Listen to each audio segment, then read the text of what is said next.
Hi, my name is Hinchliffe, and for our landscape water systems class, we were tasked with making a light fixture.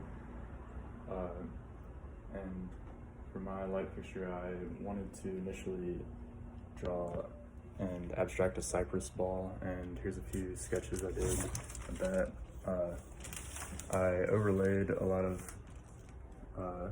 initial sketches and tried to get some geometric form that was more resemblance of some kind of built structure, and I think this came the closest to it, with the idea that it was kind of shaped like the pieces of a cypress ball kind of wrapped around and forming some kind of enclosure. So I initially tried to bend these shapes into some kind of bent form, but the type of material would not work with it, so I shifted my attention to trying to carve out the same type of form, kind of a canoe shape like this. And so I just kind of kept that form of the long and narrow shape and did repetitions of it. So I started out with a piece of red oak and carved that piece first and strung it through a piece of chain. And so the chain's about 4 yards. So I just went from, this is the first piece I carved, and just went on down. So this is actually a poplar. It started out as about a 2-foot piece. They look like this.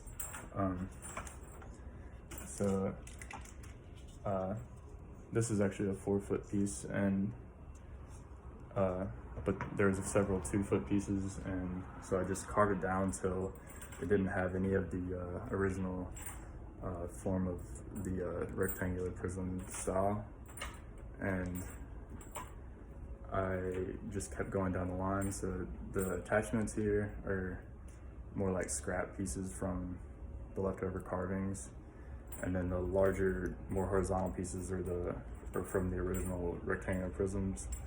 So this is another popular piece, and I noticed while I was carving that I was getting better as I went down, but this is probably my best piece I made. It just has I think the most structure I was going for. It kind of has the arrowhead shape with the kind of narrowing in the ridges.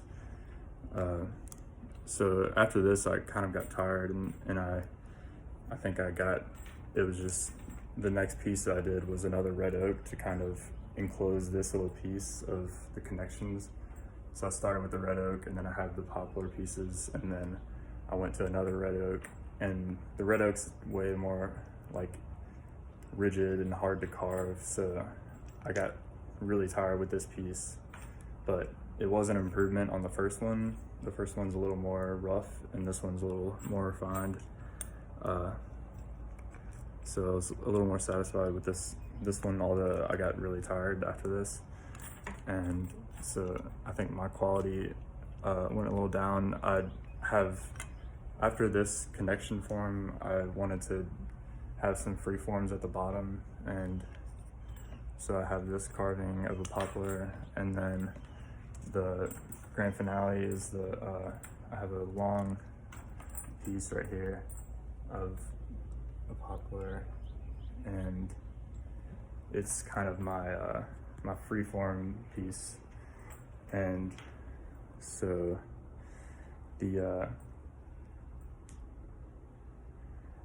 I like that this bottom piece, when you spin it, it kind of moves. It moves freely, and then the other pieces will react. Here, if I can get this to.